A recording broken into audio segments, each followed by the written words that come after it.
Αγαπημένοι μου φίλοι, καλώς ήρθατε σε ένα ακόμη επεισόδιο της σειράς «Η Οδύσσεια όπως πραγματικά την έγραψε ο Όμηρος».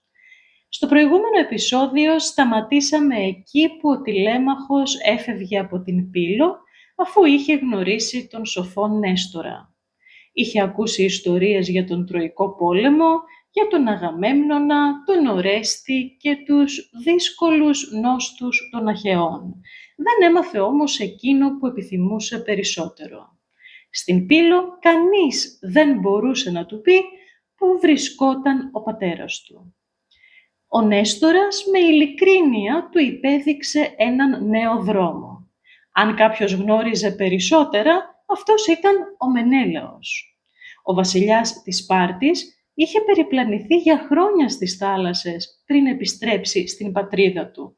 Ίσως λοιπόν να είχε κάποια είδηση για τον Οδυσσέα. Έτσι, ο Τηλέμαχος και ο Πισίστρατος, ο γιος του Νέστορα, ξεκινούν μαζί για τη Σπάρτη. Και εδώ αρχίζει η τέταρτη ραψοδία. Μια ραψοδία που κατά τη γνώμη μου είναι η πιο συγκινητική ολόκληρης της τηλεμάχιας. Διότι εδώ ο Όμηρος δεν μας παρουσιάζει απλώς βασιλιάδες, μας παρουσιάζει ανθρώπους που κουβαλούν ακόμη τις πληγές του πολέμου. Ανθρώπους που έχουν αποκτήσει πλούτη, αλλά δεν έχουν ξεχάσει όσους χάθηκαν. Και ίσως για πρώτη φορά θα δούμε τον Οδυσσέα μέσα από τα μάτια δύο ανθρώπων που τον αγάπησαν πραγματικά, του Μενέλαου, αλλά και της ωραίας Ελένης. Και είναι εντυπωσιακό ότι ο ίδιος ο Οδυσσέας εξακολουθεί να απουσιάζει από τη σκηνή και όμως παραμένει το πρόσωπο γύρω από το οποίο περιστρέφονται τα πάντα, όπως και στις τρεις πρώτες ραψοδίες. Με τη διαφορά βέβαια ότι όσο περνούν οι ραψοδίες, η ανάγκη μας να γνωρίσουμε τον Οδυσσέα μεγαλώνει. Ας ξεκινήσουμε λοιπόν. Ο Τηλέμαχος και ο Πισίστρατος ταξιδεύουν πολλές ώρες. Το άρμα τους διασχίζει την Πελοπόννησο και καθώς η μέρα προχωρά, πλησιάζουν επιτέλους στη Σπάρτη. Μπροστά τους υψώνεται το παλάτι του Μενέλαου. Δεν είναι ένα συνηθισμένο σπίτι, είναι η κατοικία ενός ανθρώπου που γνώρισε τον πόλεμο, γνώρισε την περιπλάνηση και τελικά γνώρισε τον πλούτο. Τη στιγμή που φτάνουν, μέσα στο παλάτι επικρατεί μεγάλη χαρά, διότι γιορτάζονται δύο γάμοι. Ο ένας αφορά τον νόθο γιο του Μενέλαου, τον Μεγαπένθη, και ο άλλος την κόρη του Ερμιόνη, το μοναδικό παιδί που απέκτησαν μαζί ο Μενέλαος και η ωραία Ελένη.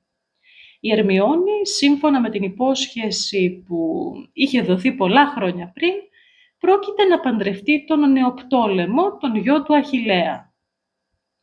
Όπως καταλαβαίνεις, ο οίκος του Μενέλαου βρίσκεται σε μια στιγμή ευτυχίας. Και όμως, όπως θα δούμε σε λιγάκι, ακόμη και μέσα στη γιορτή υπάρχει χώρος για την νοσταλγία. Ο Τηλέμαχος αντικρίζει το παλάτι και μένει άφωνος. Ο Όμηρος μας περιγράφει έναν χώρο γεμάτο λάμψη. Τα μέταλλα αστράφτουν. Οι τοίχοι και οι αίθουσες αποπνέουν πλούτο. Ο νεαρός δεν μπορεί να κρύψει τον θαυμασμό του. Μοιάζει σαν να βρίσκομαι στο σπίτι κάποιου θεού, λέει. Η αντίδρασή του είναι απολύτως φυσική. Έχει μεγαλώσει στην Ιθάκη, όπου τα τελευταία χρόνια ο οίκος του πατέρα του λαιλατείται καθημερινά από τους μνηστήρες. Τώρα βρίσκεται σε ένα παλάτι που ακτινοβολεί τάξη, ευημερία και βασιλική μεγαλοπρέπεια. Είναι ενδιαφέρον ότι ο Πισίστρατος δεν σχολιάζει σχεδόν τίποτα. Αφήνει τον φίλο του να βιώσει αυτή τη στιγμή. Ο Όμηρος δεν του δίνει πρωταγωνιστικό ρόλο. Ο Πισίστρατος λειτουργεί ως συνοδός, ως ένας νέος που βοηθά τον Τηλέμαχο να φτάσει με ασφάλεια στον προορισμό του. Αυτό μας θυμίζει ότι πολλές φορές στην Οδύσσεια Δεν είναι όλοι οι χαρακτήρες στο προσκήνιο. Κάποιοι απλώς υπηρετούν διακριτικά την εξέλιξη της ιστορίας. Μόλις οι δύο νέοι φτάνουν στην είσοδο, οι άνθρωποι του Μενέλαου τους βλέπουν και τότε συμβαίνει κάτι που έχουμε ήδη συναντήσει αρκετές φορές στην Οδύσσεια και είμαι σίγουρη πως πια το περιμένεις και εσύ. Κανείς δεν τους ρωτάει ποιοι είναι και κανείς δεν ζητά να μάθει από πού έρχονται. Πρώτα τους υποδέχονται, τους οδηγούν μέσα, τους προσφέρουν θέση, νερό για να πληθούν και φαγητό και μόνο όταν ολοκληρωθεί η φιλοξενία θα αρχίσουν οι ερωτήσεις. Η φιλοξενία είναι μία από τις θεμελιώδεις αξίες του ομηρικού κόσμου. Από την πρώτη ραψοδία μιλάμε για αυτήν. Η φιλοξενία προηγείται της περιέργειας. Ο ξένος αντιμετωπίζεται πρώτα ως άνθρωπος που έχει ανάγκη από ξεκούραση, τροφή και φροντίδα και μόνο στη συνέχεια ζητούνται το όνομά του και η ιστορία του.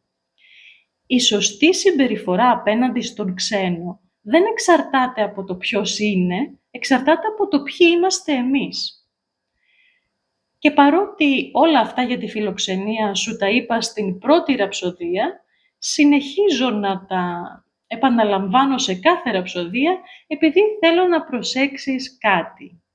Παρατηρώντας τις πρώτες 4 ραψοδίες, θα δεις ότι ο Όμηρος επαναλαμβάνει πολλές φορές σκηνές φιλοξενίας. Ίσως αυτό να φαίνεται κουραστικό. Στην πραγματικότητα όμως, κάθε σκηνή είναι διαφορετική.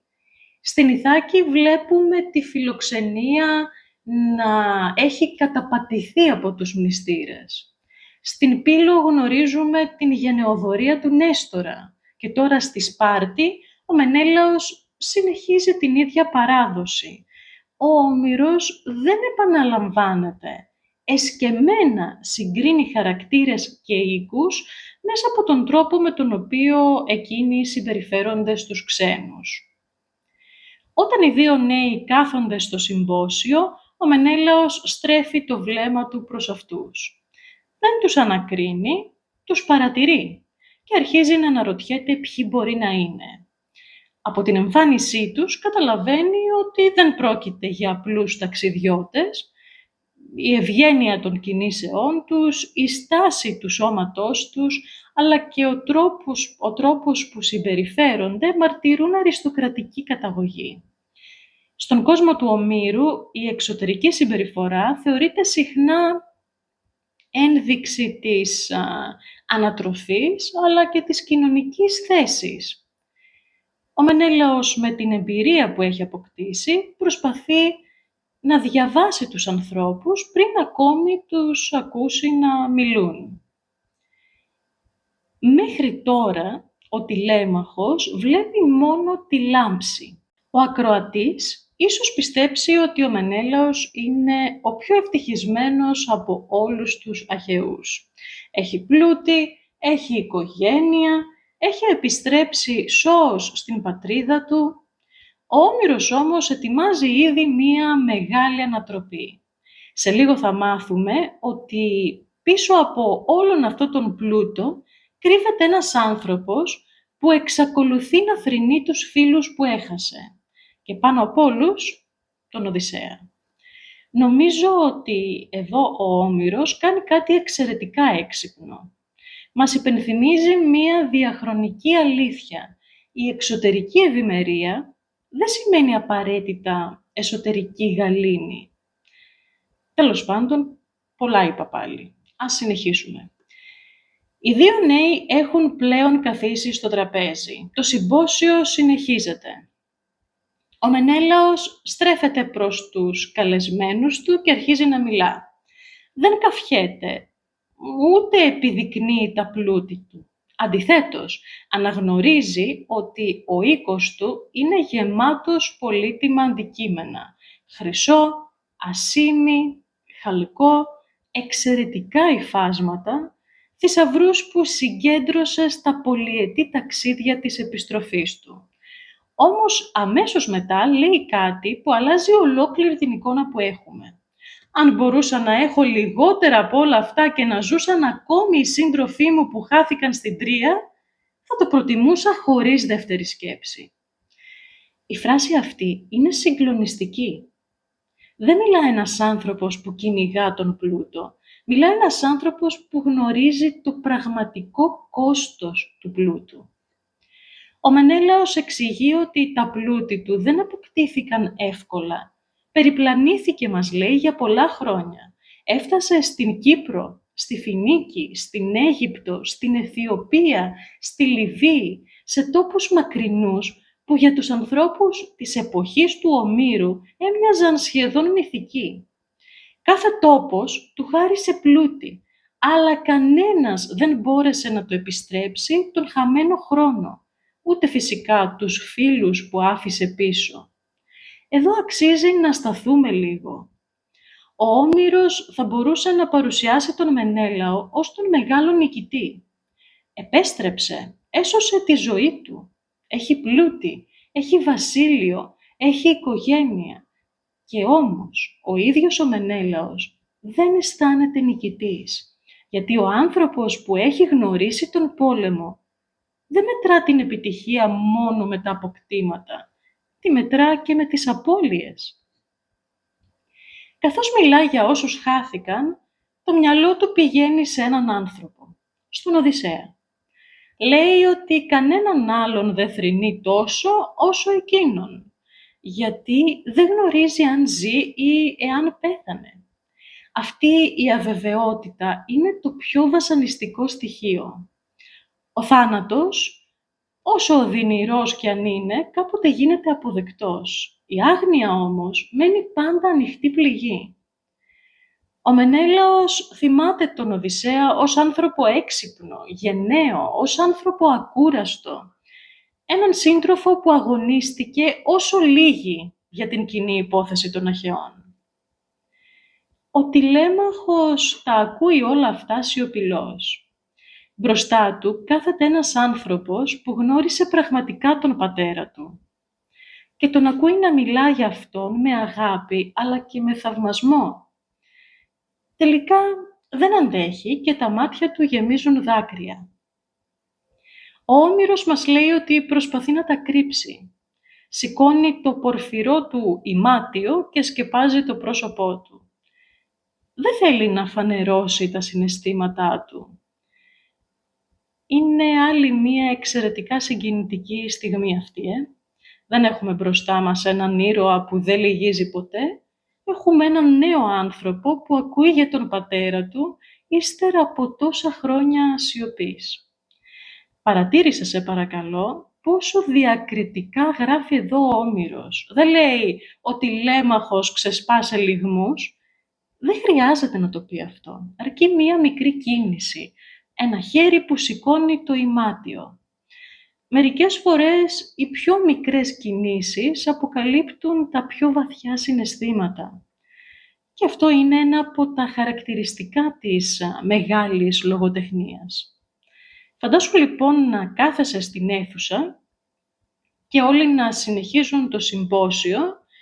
Κανείς ακόμη δεν γνωρίζει ποιος είναι πραγματικά ο νεαρός επισκέπτης και απέναντί σου βλέπεις έναν νέο που προσπαθεί διακριτικά να σκουπίσει τα δάκρυά του χωρίς να τον προσέξει κανείς. Δεν κλαίει από αδυναμία. Κλαίει γιατί ίσως για πρώτη φορά στη ζωή του ακούει κάποιον να μιλά με τόση αγάπη για τον πατέρα του, για έναν πατέρα που στην πραγματικότητα δεν γνώρισε ποτέ.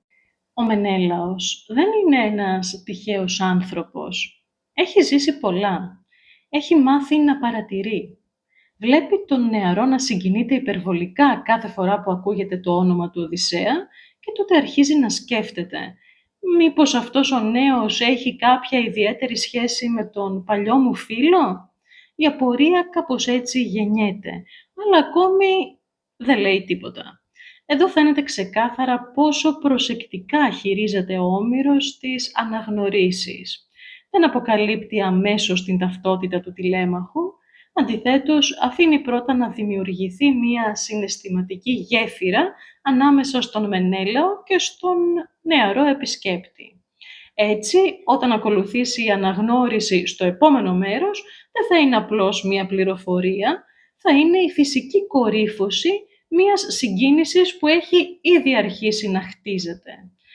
Και αυτό είναι ένα από τα στοιχεία που κάνουν την αφήγηση της Οδύσσειας τόσο ζωντανή αλλά και διαχρονική ταυτόχρονα. Η ατμόσφαιρα στην αίθουσα έχει αλλάξει. Ο Μενέλαος μόλις μίλησε για τον Οδυσσέα. Ο τηλέμαχος προσπαθεί ακόμη να συγκρατήσει τα δάκρυά του. Και τότε ο Όμηρος φέρνει στη σκηνή ένα από τα πιο γνωστά πρόσωπα της ελληνικής μυθολογίας. Την ωραία Ελένη. Δεν εμφανίζεται ξαφνικά μέσα από κάποια εντυπωσιακή σκηνή. Μπαίνει ήρεμα στην αίθουσα και κάθεται δίπλα στον άντρα της, δίπλα στον Μενέλαο. Η παρουσία της όμως είναι αρκετή για να αλλάξει το κέντρο της αφήγησης. Γιατί δεν είναι απλώς η βασίλισσα της Σπάρτης, είναι η γυναίκα εξαιτίας της οποίας ξέσπασε ο Τροικός πόλεμος. Η Ελένη δεν χρειάζεται πολλή ώρα. Κοιτάζει προσεκτικά τον άγνωστο νέο, παρατηρεί τα χαρακτηριστικά του, το πρόσωπό του, το βλέμμα του, τη στάση του σώματός του και τότε λέει κάτι που δείχνει πόσο έντονη είναι ακόμη μέσα της η ανάμνηση του Οδυσσέα. Λέει περίπου, δεν ξέρω αν κάνω λάθος, αλλά αυτός ο νέος μου θυμίζει πάρα πολύ τον Οδυσσέα. Μοιάζει στο πρόσωπο, μοιάζει στα μάτια, μοιάζει ακόμη και στον τρόπο που κάθεται. Μήπως είναι ο γιος του?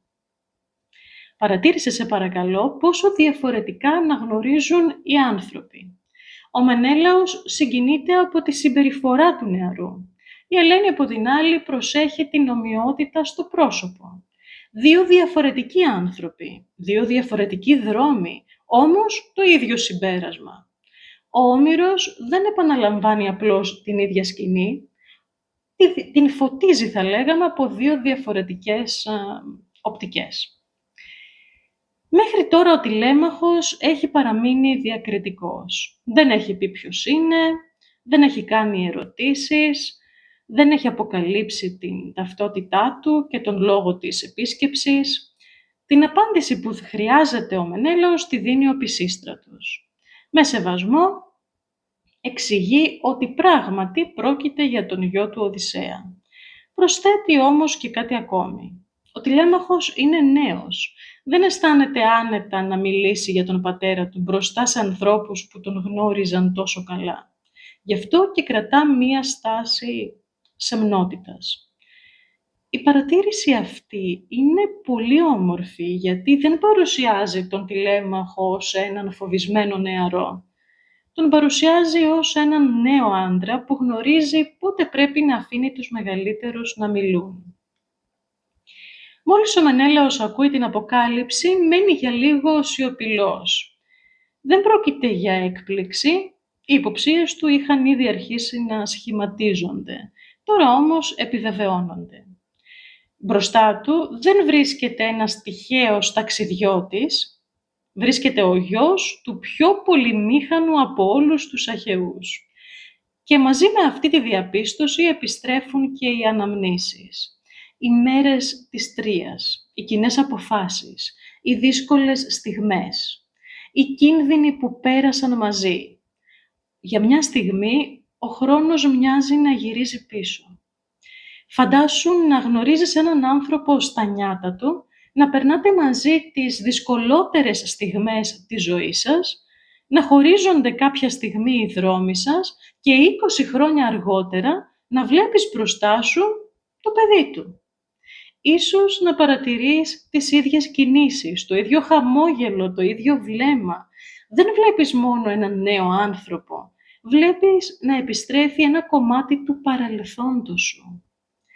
Ο Όμηρος αποφεύγει τις θεατρικές αποκαλύψεις. Δεν έχουμε φωνές, δεν έχουμε κραυγές, δεν έχουμε υπερβολικές αντιδράσεις. Η αναγνώριση γίνεται μέσα από παρατηρήσεις, μέσα από αναμνήσεις και διάλογο. Αυτό κάνει τη σκηνή να μοιάζει εξαιρετικά αληθινή, ακόμη και για έναν σύγχρονο αναγνώστη.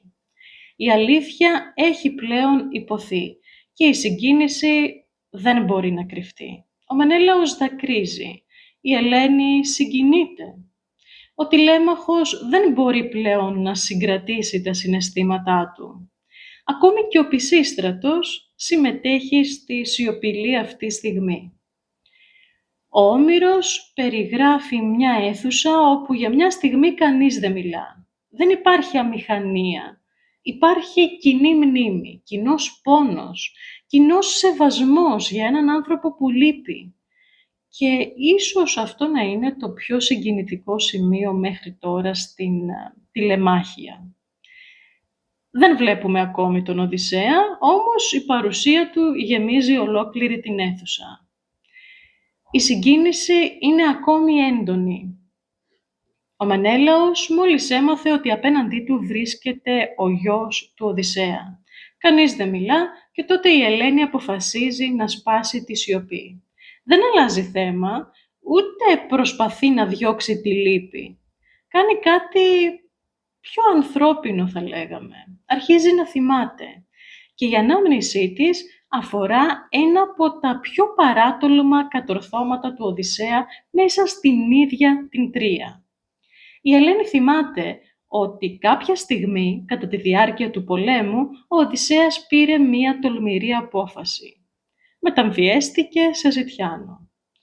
Δεν φόρεσε λαπρή πανοπλία, δεν μπήκε στην πόλη ως ήρωας, αντιθέτως άλλαξε την εμφάνισή του, έκανε το σώμα του να φαίνεται ταλαιπωρημένο, φόρεσε κουρέλια και μπήκε μόνος του στην εχθρική Τρία. Σκοπός του δεν ήταν να πολεμήσει. Ήθελε να συγκεντρώσει πληροφορίες, να δει από κοντά την κατάσταση μέσα στην πόλη. Ήταν μία αποστολή που απαιτούσε όχι μόνο θάρρος, αλλά και ψυχραιμία. Αν τον αναγνώριζαν, η ζωή του θα τελείωνε εκείνη τη στιγμή. Εδώ ο Όμηρος μας θυμίζει κάτι που έχουμε ήδη αρχίσει να καταλαβαίνουμε. Η δύναμη του Οδυσσέα δεν βρίσκεται μόνο στο ξύφος, βρίσκεται κυρίως στο μυαλό του. Πολλοί ήρωες μπορούν να πολεμήσουν γενναία. Λίγοι όμως μπορούν να μπουν μόνοι τους στην καρδιά μιας εχθρικής πόλης, γνωρίζοντας ότι κάθε βλέμμα μπορεί να τους προδώσει. Αυτή είναι η πραγματική τόλμη του Οδυσσέα. Και τότε η αφήγηση παίρνει μια απρόσμενη τροπή. Η Ελένη λέει ότι όταν τον είδε κατάλαβε αμέσως ποιος ήταν, παρά τη μεταμφίεσή του, παρά τα κουρέλια, παρά την αλλοιωμένη εμφάνιση. Η Ελένη τον αναγνώρισε, ίσως από το βλέμμα, ίσως από τον τρόπο που στεκόταν, ίσως από κάτι που μόνο εκείνη μπορούσε να διακρίνει. Ο Όμηρος δεν μας λέει ακριβώς τι. Και ίσως αυτό να κάνει τη σκηνή ακόμη πιο ενδιαφέρουσα. Σκέψου για μια στιγμή τη θέση της Ελένης. Μπροστά της βρίσκεται ένας άνθρωπος που όλοι οι Τρώες θα σκότωναν αν μάθαιναν ποιος είναι. Εκείνη όμως γνωρίζει την αλήθεια. Έχει μπροστά της μία επιλογή. Έχει δύο επιλογές. Να τον προδώσει ή να κρατήσει το μυστικό του. Η απόφαση που θα πάρει μπορεί να αλλάξει την πορεία του πολέμου. Η ίδια μας λέει πως δεν τον πρόδωσε. Τον οδήγησε κάπου που μπορούσε να μιλήσει χωρίς να κινδυνεύει και εκεί τον έλουσε και του έδωσε καθαρά ρούχα. Και τότε ο Οδυσσέας αποκάλυψε τον σκοπό της αποστολής του. Μόνο αφού βεβαιώθηκε φυσικά ότι μπορούσε να την εμπιστευτεί. Στη συνέχεια ο Οδυσσέας συγκέντρωσε τις πληροφορίες που χρειαζόταν και μάλιστα η Ελένη μας λέει πως σκότωσε αρκετούς Τρώες που βρέθηκαν μπροστά του κατά την αποχώρησή του και τελικά κατάφερε να επιστρέψει σώος στο στρατόπεδο των Αχαιών. Η Ελένη ακόμη θυμάται ότι οι Τρώες θρήνησαν για αυτές τις απώλειες. Εκείνη όμως, όπως η ίδια ισχυρίζεται, ένιωσε διαφορετικά. Εδώ ο Όμηρος βάζει στο στόμα της Ελένης μια πολύ σημαντική ομολογία. Η ίδια λέει ότι τότε πλέον είχε ήδη αρχίσει να μετανοεί. Είχε καταλάβει πόσο μεγάλη συμφορά είχε προκαλέσει η φυγή της από τη Σπάρτη και είχε αρχίσει να νοσταλγεί την πατρίδα της.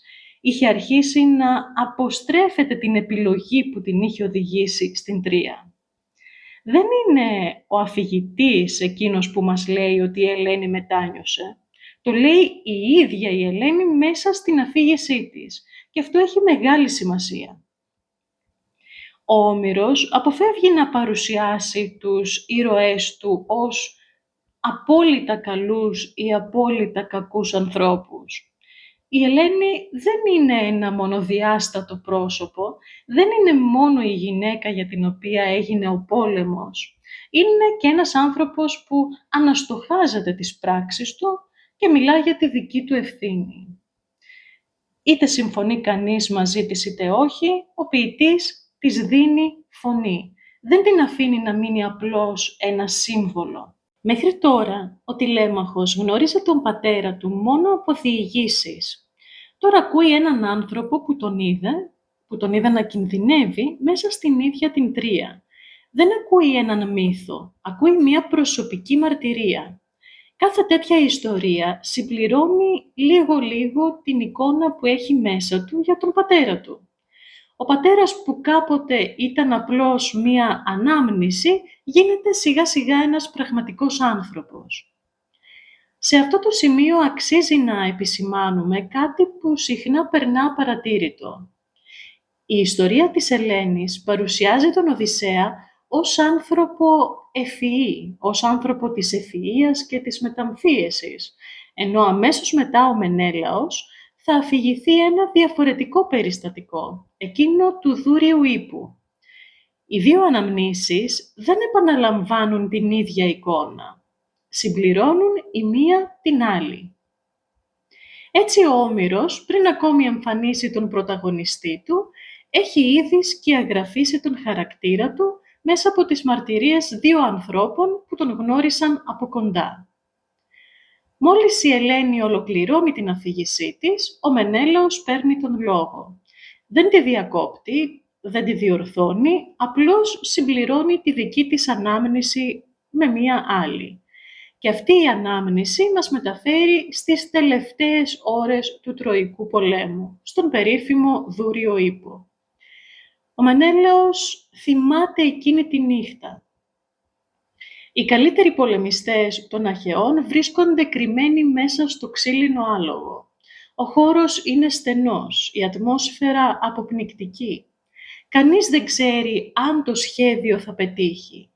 Αν οι Τρόες καταλάβουν την παγίδα, όλοι όσοι βρίσκονται μέσα θα θανατωθούν χωρίς καμία δυνατότητα διαφυγής. Δεν υπάρχει μάχη, δεν υπάρχει τρόπος να αμυνθούν, υπάρχει μόνο αναμονή και σιωπή. Συνήθως, όταν σκεφτόμαστε τον ηρωισμό, φανταζόμαστε έναν πολεμιστή που ορμά στη μάχη. Εδώ όμως ο Όμηρος παρουσιάζει μία διαφορετική μορφή γενναιότητας. Το θάρρος να μείνεις ακίνητος, να μην μιλήσεις, το θάρρος να ελέγξεις τον φόβο σου. Καμιά φορά η πιο δύσκολη πράξη δεν είναι να επιτεθείς, αλλά να περιμένεις. Και τότε συμβαίνει κάτι που μοιάζει σχεδόν απίστευτο. Η ωραία Ελένη πλησιάζει τον Δούριο Ύπο, τον περιεργάζεται, κάνει τον γύρο του και ξαφνικά αρχίζει να φωνάζει. Όχι τυχαία. Μιμείται τις φωνές των γυναικών των Αχαιών, μία προς μία. Καλεί κάθε ήρωα με τη φωνή της δικής του συζύγου. Ο σκοπός της είναι ξεκάθαρος. Αν κάποιος απαντήσει, το σχέδιο θα αποκαλυφθεί. Φαντάσου να βρίσκεσαι μέσα σε εκείνο το ξύλινο άλογο, να μην βλέπεις τίποτα και ξαφνικά να ακούς μόνο τη φωνή της γυναίκας σου, μια φωνή που δεν έχεις ακούσει εδώ και 10 χρόνια. Σε φωνάζει με το όνομά σου, σε παρακαλάει να της απαντήσεις. Ξέρεις ότι κάτι δεν πάει καλά και όμως πόσο δύσκολο θα ήταν να παραμείνει σιωπηλός, Ο Όμηρος δεν χρειάζεται να περιγράψει τον φόβο. Νομίζω πως τον αισθανόμαστε όλοι. Ο Μενέλαος αφηγείται ότι μας αποκαλύπτει ότι ένας από τους Αχαιούς, ο Άντικλος, δεν άντεξε. Ήθελε να απαντήσει. Η φωνή που άκουγε ήταν τόσο πιστική, ώστε παραλίγο να προδώσει όλους τους συντρόφους του. Εκείνη τη στιγμή όμως ο Οδυσσέας αντέδρασε, δεν πανικοβλήθηκε, δεν ύψωσε τη φωνή του. Αντιθέτως, έσκυψε πάνω στον άντικλο και του έκλεισε με τα χέρια το στόμα. Τον κράτησε έτσι μέχρι να απομακρυνθεί η ωραία Ελένη. Χάρη στην ψυχραιμία του, το σχέδιο σώθηκε. Όλοι οι Αχαιοί παρέμειναν σιωπηλοί και ο δούριος ύπος δεν προδόθηκε. Πρόσεξε εδώ κάτι πολύ όμορφο. Ο Οδυσσέας δεν σώζει τους συντρόφους του με τη δύναμη. Τους σώζει με την αυτοκυριαρχία. Αν παρασυρώταν από τον πανικό, όλα θα είχαν χαθεί. Ο Όμηρος παρουσιάζει ξανά τον ήρωά του ως άνθρωπο που μπορεί να σκέφτεται καθαρά ακόμη και στις πιο κρίσιμες στιγμές. Αυτό είναι ένα από τα στοιχεία που εξηγούν γιατί οι υπόλοιποι Αχαιοί τον εμπιστεύονταν και τον θαύμαζαν. Ξέρω ακριβώς τι σκέφτεσαι τώρα, γι' αυτό και σου λέω πως ο Όμηρος δεν εξηγεί γιατί η Ελένη έκανε αυτή την πράξη. Οι αρχαίοι σχολιαστές, αλλά και οι σύγχρονοι μελετητές, έχουν προτείνει διάφορες ερμηνείες. Άλλοι θεώρησαν ότι η Ελένη δοκίμαζε τους Αχαιούς. Άλλοι ότι ενεργούσε υπέρ των Τρώων και άλλοι ότι επηρεαζόταν από θεϊκή παρέμβαση. Ωστόσο, το ίδιο το ομηρικό κείμενο δεν δίνει καμία ρητή απάντηση. Αυτό είναι σημαντικό να το επισημάνουμε, γιατί έτσι ξεχωρίζουμε καθαρά όσα αφηγείται ο Όμηρος από τις μεταγενέστερες ερμηνείες. Ο Τηλέμαχος έχει πλέον ακούσει δύο διαφορετικές ιστορίες, μία από την Ελένη και μία από τον Μενέλαο. Και οι δύο, χωρίς να το επιδιώκουν, καταλήγουν στο ίδιο συμπέρασμα. Ο Οδυσσέας δεν ήταν μόνο γενναίος. Ήταν άνθρωπος με εξαιρετική κρίση, ικανός να διατηρεί την ψυχραιμία του όταν όλοι οι άλλοι κινδύνευαν να λυγίσουν. Για έναν γιο που μεγάλωσε χωρίς τον πατέρα του, κάθε τέτοια αφήγηση είναι σαν να προσθέτει ένα ακόμη κομμάτι σε ένα παζλ που μέχρι τώρα έμενε ανολοκλήρωτο. Και εδώ ο Όμηρος επιτυγχάνει κάτι εξαιρετικά λεπτό.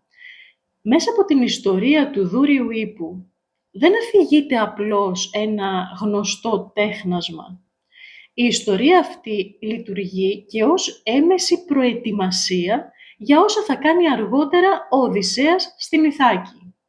Η υπομονή, η μεταμφίεση, η αυτοκυριαρχία και η σωστή επιλογή της κατάλληλης στιγμής είναι αρετές που θα καθορίσουν και την τελική του νίκη απέναντι στους μνηστήρες. Για τον λόγο αυτό θεωρώ πως η τέταρτη ραψοδία είναι πραγματικά εξαιρετική. Δεν κοιτά μόνο προς το παρελθόν, προς τον Τροικό πόλεμο. Κοιτά διακριτικά και προς το μέλλον, προετοιμάζοντας τον ακροατή για τον τρόπο με τον οποίο θα δράσει ο Οδυσσέας όταν επιτέλους επιστρέψει στην Ιθάκη. Η αφήγηση για την Τρία ολοκληρώνεται. Η αίθουσα ησυχάζει ξανά. Ο Τηλέμαχος όμως εξακολουθεί να έχει το ίδιο ερώτημα. Όλες αυτές οι αναμνήσεις ασφαλώς είναι πολύτιμες, αλλά αφορούν το παρελθόν. Εκείνος όμως θέλει να μάθει τι συνέβη μετά. Και τότε ο Μενέλαος αρχίζει να μιλά για το δικό του ταξίδι της επιστροφής. Ένα ταξίδι που αποδείχθηκε πολύ πιο δύσκολο από όσο είχε φανταστεί. Ο Μενέλαος εξηγεί ότι μετά την άλωση της Τρίας δεν επέστρεψε αμέσως στη Σπάρτη. Οι θεοί είχαν άλλα σχέδια. Οι άνεμοι δεν ήταν ευνοϊκοί. Τα πλοία παρασύρθηκαν. Ταξίδεψε σε τόπους μακρινούς και άγνωστους. Έζησε δοκιμασίες. Συγκέντρωσε πλούτη. Αλλά κάθε καθυστέρηση σήμαινε ακόμη περισσότερο χρόνο μακριά από την πατρίδα του. Κάποια στιγμή έφτασε στην Αίγυπτο και εκεί συνέβη κάτι που άλλαξε την πορεία του ταξιδιού του. Ο Όμηρος μας υπενθυμίζει ξανά ότι ο νόστος δεν είναι ποτέ μία απλή επιστροφή. Στην Οδύσσεια σχεδόν κανείς δεν επιστρέφει εύκολα. Η επιστροφή είναι δοκιμασία. Είναι πορεία που απαιτεί υπομονή, απαιτεί επιμονή και πολλές φορές απαιτεί τη βοήθεια ή τουλάχιστον τη συνεργασία των θεών. Ο Οδυσσέας δεν είναι η μοναδική περίπτωση, απλώς η δική του περιπέτεια είναι μεγαλύτερη. Ο Μενέλαος αφηγείται ότι ενώ βρισκόταν καθυλωμένος στην Αίγυπτο, γνώρισε μια παράξενη μορφή, την Ιδωθέα, την κόρη του θαλάσσιου γέροντα Πρωτέα.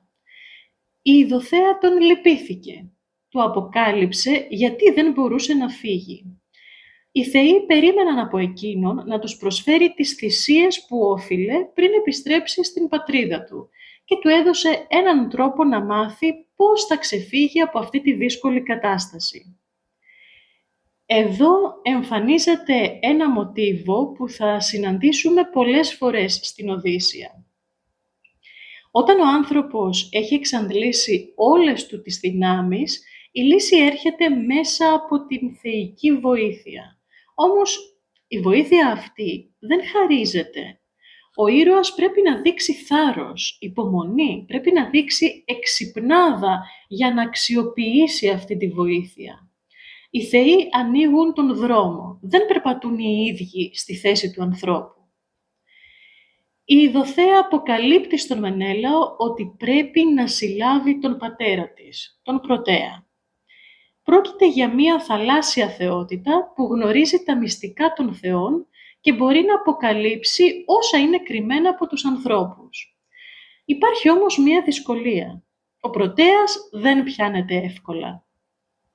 Έχει τη δύναμη να αλλάζει μορφές. Μπορεί να γίνει λιοντάρι, μπορεί να γίνει φίδι, πάνθηρας, αγριογούρουνο, νερό, δέντρο και όποιος προσπαθήσει να τον κρατήσει πρέπει να αντέξει όλες αυτές τις μεταμορφώσεις χωρίς να τον αφήσει. Η Ιδωθέα οργανώνει τα πάντα. Κρύβει τον Μενέλαο και λίγους ακόμη συντρόφους κάτω από δέρματα φώκιας. Περιμένουν υπομονετικά την κατάλληλη στιγμή και όταν ο Πρωτέας αποκοιμιέται ανάμεσα στις φώκες του, πέφτουν όλοι μαζί επάνω του. Και τότε αρχίζει μια πραγματική δοκιμασία αντοχής. Ο Πρωτέας αλλάζει συνεχώς μορφή. Προσπαθεί να τους φοβήσει, να τους κουράσει, να τους αναγκάσει να τον αφήσουν.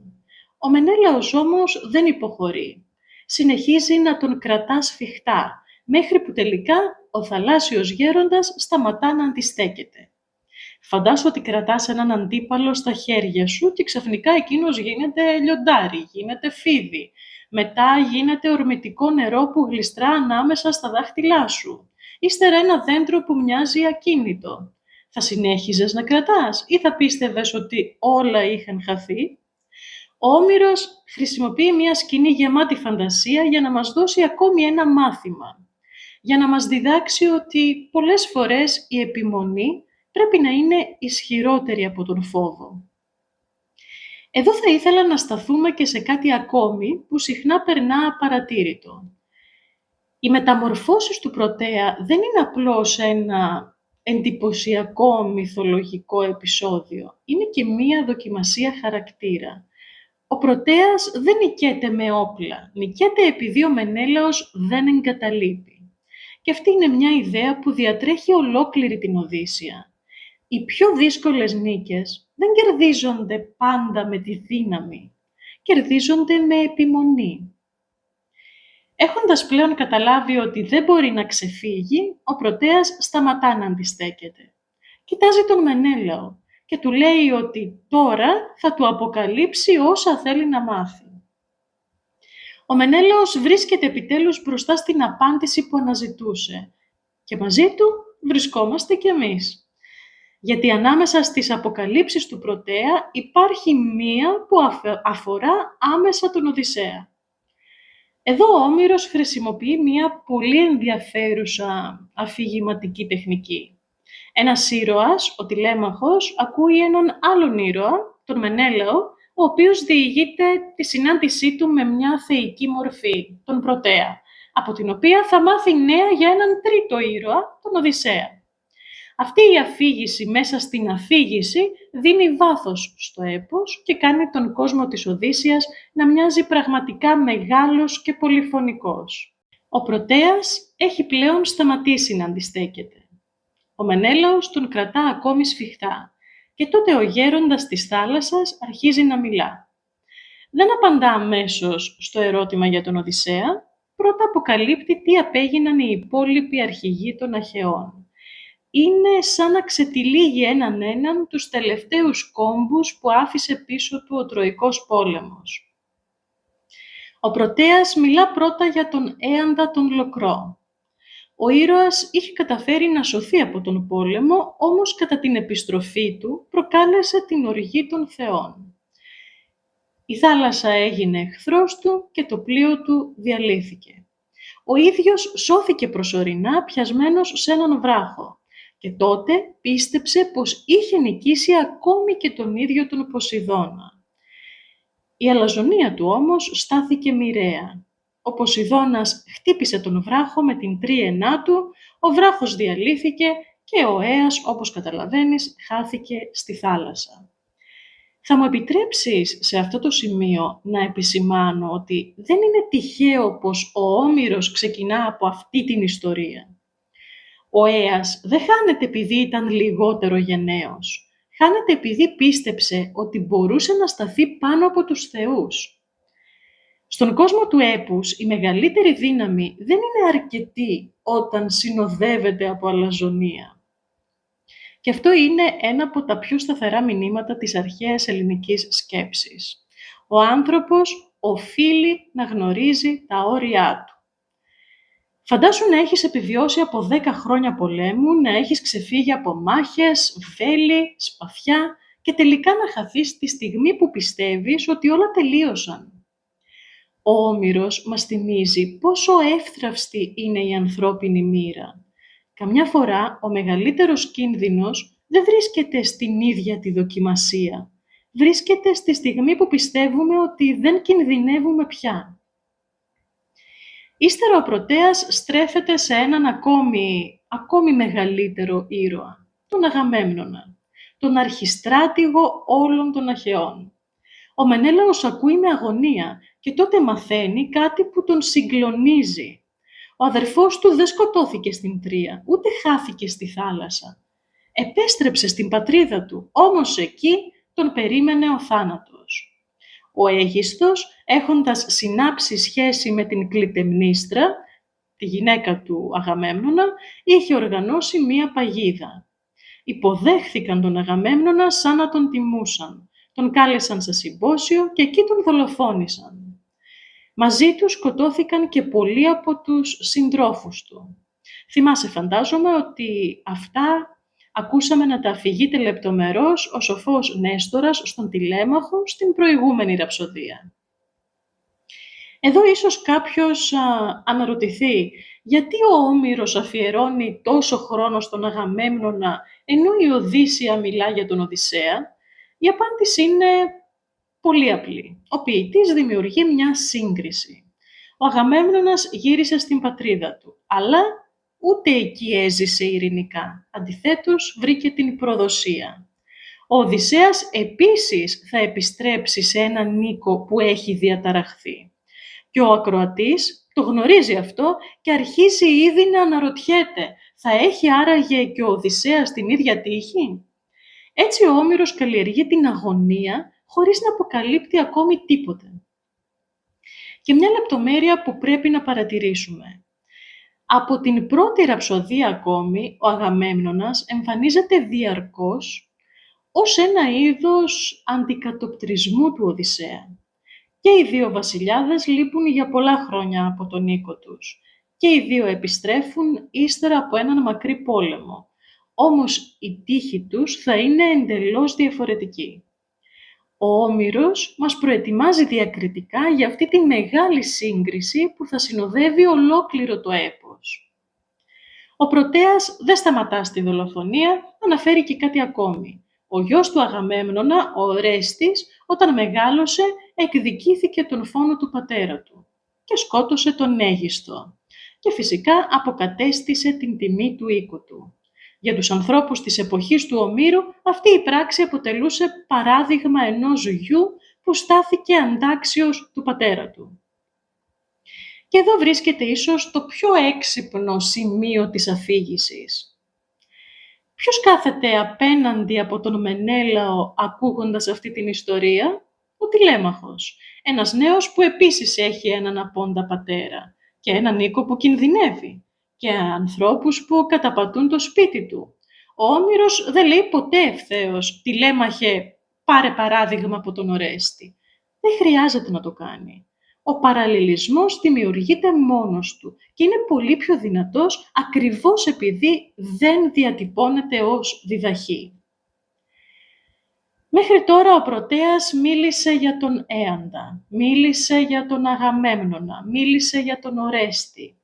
Ο Μενέλαος όμως περιμένει ακόμη την απάντηση που τον καίει περισσότερο και μαζί του την περιμένουμε και εμείς. Τι απέγινε τελικά ο Οδυσσέας? Ο Πρωτέας παίρνει μία μικρή ανάσα και τότε αρχίζει να μιλά για εκείνον. Νομίζω ότι εδώ φαίνεται η αφηγηματική ωριμότητα του Ομήρου. Δεν χρησιμοποιεί τις ιστορίες του Έαντα και του Αγαμέμνονα ως απλές παρεκβάσεις. Κάθε μία προετοιμάζει τον ακροατή για να κατανοήσει καλύτερα τον Οδυσσέα και κυρίως τον Τηλέμαχο. Η τραγική μοίρα του Αγαμέμνονα λειτουργεί σαν προειδοποίηση, ενώ ο Ορέστης προβάλλει ως παράδειγμα ενός γιου που υπερασπίστηκε τον οίκο του. Έτσι, χωρίς να το δηλώσει ποτέ άμεσα, ο ποιητής μας καλεί να αναρωτηθούμε αν ο Τηλέμαχος θα αποδειχθεί εξίσου άξιος όταν έρθει η δική του ώρα. Αυτός ο διακριτικός τρόπος αφήγησης είναι, κατά τη γνώμη μου, ένα από τα μεγαλύτερα προτερήματα της Οδύσσειας. Λοιπόν, ο Μενέλαος περιμένει με αγωνία και τότε ο γέροντας της θάλασσας αποκαλύπτει αυτό που κανείς μέχρι εκείνη τη στιγμή δεν γνώριζε με βεβαιότητα. Ο Οδυσσέας είναι ζωντανός. Δεν έχει πεθάνει. Δεν χάθηκε στη θάλασσα. Δεν βρίσκεται σε κάποιο άγνωστο νησί από δική του επιλογή. Βρίσκεται εχμάλωτος. Ο Πρωτέας εξηγεί ότι ο Οδυσσέας βρίσκεται στο νησί της Ωγυγίας. Εκεί κατοικεί η νύμφη Καλυψό. Η Καλυψό τον κρατά κοντά της, τον αγαπά, θέλει να γίνει σύζυγός του. Δεν επιθυμεί να τον αφήσει να φύγει. Ο Οδυσσέας όμως δεν συμμερίζεται αυτή την επιθυμία. Η σκέψη του βρίσκεται αλλού, στην Ιθάκη, στη γυναίκα του, στον γιο του, στον οίκο του. Εδώ ο Όμηρος ανατρέπει μία προσδοκία. Θα περίμενε ίσως κανείς ότι ένας ήρωας κρατείται με αλυσίδες, με τη βία, με τη δύναμη. Όμως ο Οδυσσέας κρατείται από κάτι πολύ πιο περίπλοκο, από την επιθυμία μιας αθάνατης θεότητας να τον έχει κοντά της. Η φυλακή του δεν είναι σιδερένια, είναι χρυσή και ίσως γι' αυτό είναι ακόμη πιο δύσκολο να εγκαταλειφθεί. Ο Πρωτέας εξηγεί ότι ο Οδυσσέας δεν διαθέτει πλοίο, δεν έχει συντρόφους, δεν έχει τρόπο να φύγει. Δεν είναι ένας άνθρωπος που αδιαφορεί για την πατρίδα του. Είναι ένας άνθρωπος που δεν μπορεί να επιστρέψει όσο κι αν το θέλει. Και αυτό είναι πολύ σημαντικό. Γιατί μέχρι τώρα κανείς δεν γνώριζε αν ο Οδυσσέας είχε εγκαταλείψει την Ιθάκη από επιλογή ή από ανάγκη. Τώρα η αλήθεια αποκαλύπτεται. Δεν εγκατέλειψε ποτέ την οικογένειά του. Αγωνίζεται να επιστρέψει, αλλά δεν μπορεί. Παρατήρησε, σε παρακαλώ, πόσο προσεκτικά επιλέγει τις πληροφορίες που θα μας δώσει ο Όμηρος. Δεν μας περιγράφει ακόμη την καθημερινότητα του Οδυσσέα στην Ωγυγία, δεν μας λέει πώς περνά τις μέρες του, δεν μας αποκαλύπτει τις σκέψεις του, μας δίνει μόνο όσα είναι απαραίτητα. Μας λέει ότι ζει, ότι κρατείται και ότι επιθυμεί να επιστρέψει. Τα υπόλοιπα θα τα μάθουμε όταν ο ίδιος εμφανιστεί στη σκηνή. Έτσι η αγωνία παραμένει ζωντανή. Ο Μενέλαος μένει σιωπηλός. Από τη μία νιώθει ανακούφιση. Νιώθει ανακούφιση επειδή ο φίλος του ζει. Από την άλλη όμως νιώθει λυπημένος, γιατί εξακολουθεί να είναι μακριά από την πατρίδα του. Η επιστροφή του δεν έχει ακόμη ολοκληρωθεί. Ο νόστος παραμένει ανολοκλήρωτος. Και ο τηλέμαχος, πώς μπορεί να νιώθει ο τηλέμαχος που ακούει πως ο πατέρας του ζει, αλλά στην πραγματικότητα είναι αιχμάλωτος? Ίσως εδώ αξίζει να σταθούμε λίγο. Μέχρι πριν από λίγο δεν γνώριζε αν ο πατέρας του ήταν ζωντανός ή νεκρός. Τώρα αντιλαμβάνεται ότι δεν μπορεί να τον συναντήσει. Κερδίζει όμως κάτι πολύ σημαντικό, την ελπίδα. Και πολλές φορές η ελπίδα είναι αρκετή για να αλλάξει ολόκληρη τη ζωή ενός ανθρώπου. Ο τηλέμαχος ξεκίνησε το ταξίδι του γεμάτος αβεβαιότητα. Τώρα, τουλάχιστον, έχει έναν λόγο για να συνεχίσει να αγωνίζεται. Αυτό είναι ίσως το πιο έξυπνο σημείο της τηλεμάχιας. Ο Όμηρος δεν δίνει ακόμη στον ακροατή αυτό που επιθυμεί περισσότερο, τη συνάντηση με τον Οδυσσέα, δίνει όμως κάτι εξίσου σημαντικό. Τη βεβαιότητα ότι η συνάντηση πλέον θα πραγματοποιηθεί κάποια στιγμή. Η ιστορία αλλάζει κατεύθυνση. Μέχρι τώρα αναρωτιόμασταν, ζει άραγε ο Οδυσσέας? Από εδώ και πέρα το ερώτημα αλλάζει. Πώς θα επιστρέψει ο Οδυσσέας? Και αυτή η αλλαγή είναι καθοριστική για ολόκληρο το έπος. Θα ήθελα εδώ να προσθέσουμε να κάνουμε μία μικρή αλλά σημαντική διευκρίνηση.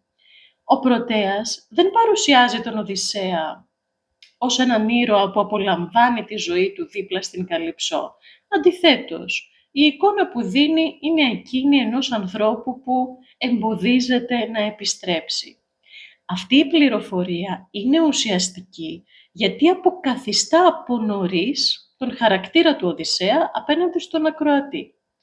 Ο Οδυσσέας δεν έχει ξεχάσει την Πηνελόπη, ούτε τον γιο του, ούτε φυσικά και το βασίλειό του.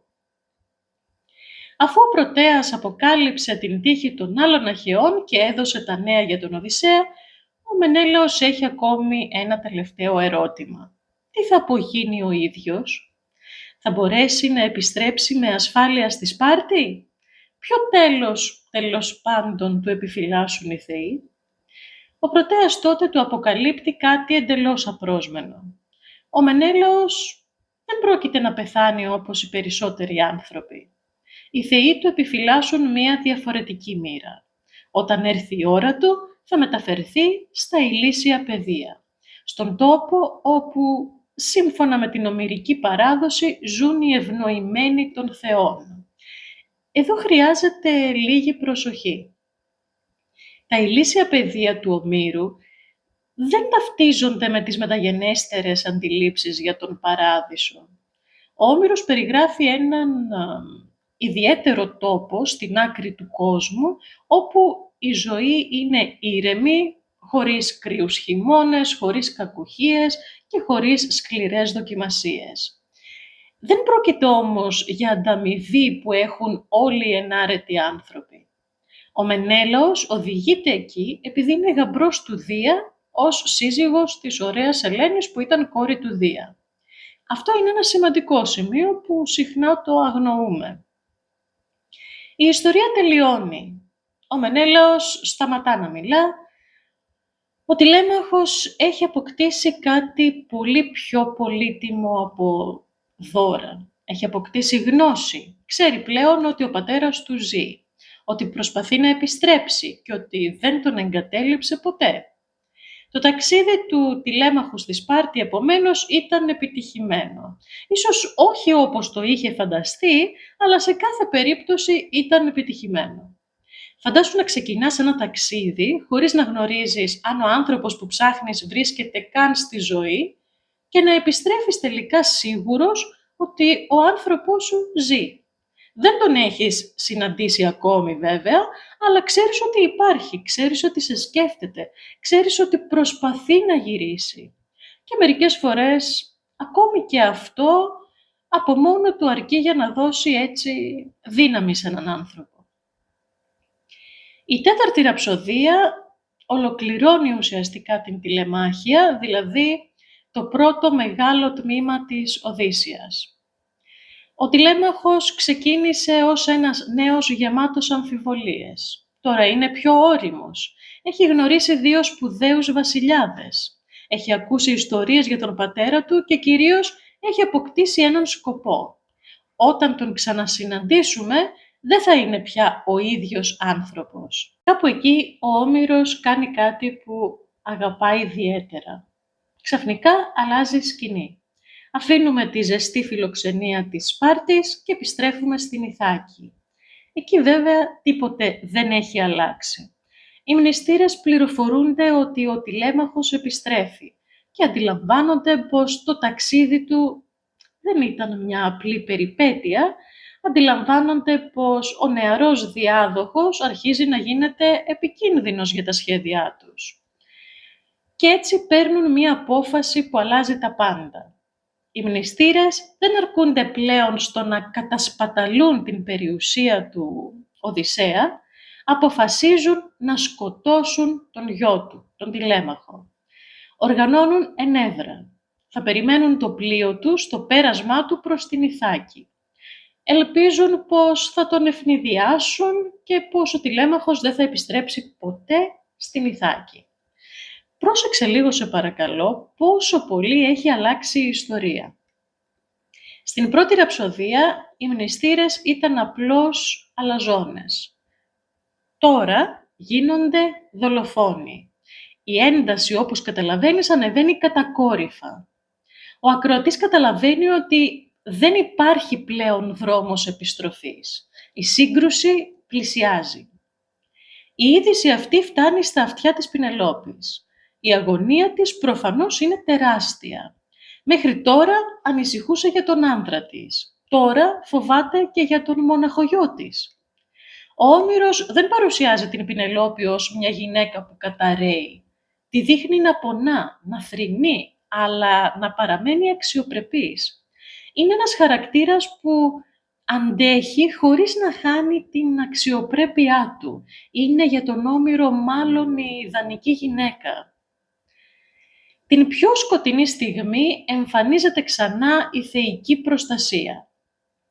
Η Αθηνά στέλνει στην Πηνελόπη ένα καθησυχαστικό όνειρο, παίρνοντας τη μορφή της Ιφθύμης, της αδερφής της Πηνελόπης. Το όνειρο δεν αποκαλύπτει όλα όσα θα συμβούν, της δίνει όμως κουράγιο. Της θυμίζει πως ο Τηλέμαχος δεν είναι μόνος και αυτό είναι αρκετό για να αντέξει η Πηνελόπη την αγωνία εκείνης της νύχτας. Να παρατηρήσουμε εδώ για ακόμη μια φορά ότι η Αθηνά δεν λύνει το πρόβλημα με ένα θαύμα. Δεν εξαφανίζει τους μνηστήρες. Δεν μεταφέρει τον Τηλέμαχο με ασφάλεια. Προσφέρει ελπίδα και καθοδήγηση. Αυτός είναι ο τρόπος με τον οποίο ενεργεί συνήθως η θεά μέσα στην Οδύσσεια. Συνεργάζεται με τους ανθρώπους και δεν τους αντικαθιστά. Και έτσι ολοκληρώνεται η 4η ραψοδία της Οδύσσειας. Μια ραψοδία χωρίς μάχες, χωρίς κατορθώματα και όμως μία από τις πιο σημαντικές ραψοδίες ολόκληρου του έπους. Γιατί εδώ λύνονται τα μεγάλα ερωτήματα των πρώτων 4 ραψοδιών. Ο Οδυσσέας ζει. Ο Τηλέμαχος πια το γνωρίζει. Ασφαλώς και ο ακροατής το γνωρίζει τώρα πια. Και από εδώ και πέρα η ιστορία δεν αναζητά πια έναν χαμένο άνθρωπο, αλλά αναζητά τον δρόμο της επιστροφής του. Ταυτόχρονα όμως ο κίνδυνος μεγαλώνει. Οι μνηστήρες δεν περιορίζονται πλέον στην ύβρι και στην αλαζονία, αλλά σχεδιάζουν φόνο. Η Ιθάκη γίνεται ένα μέρος όπου η αδικία έχει φτάσει στο αποκορύφωμά της. Και όσο περισσότερο καθυστερεί ο Οδυσσέας, τόσο πιο επιτακτική γίνεται η επιστροφή του. Στην επόμενη ραψοδία θα αφήσουμε επιτέλους πίσω μας την αναζήτηση και για πρώτη φορά θα συναντήσουμε τον ίδιο τον Οδυσσέα. Θα τον βρούμε μόνο, εξαντλημένο, στην Ωγυγία, στο νησί της Καλυψός. Και από εκεί θα αρχίσει το μεγάλο ταξίδι της επιστροφής. Το ταξίδι που χάρισε στην Οδύσσεια την αθανασία της. Σας ευχαριστώ πολύ που ήσασταν μαζί μου και σε αυτό το ταξίδι και αν σας άρεσε αυτή η ανάλυση μπορείτε να στηρίξετε το κανάλι με μία εγγραφή και να μοιραστείτε το βίντεο με όσους αγαπούν τον Όμηρο και την αρχαία ελληνική γραμματεία. Ραντεβού στην 5η ραψοδία.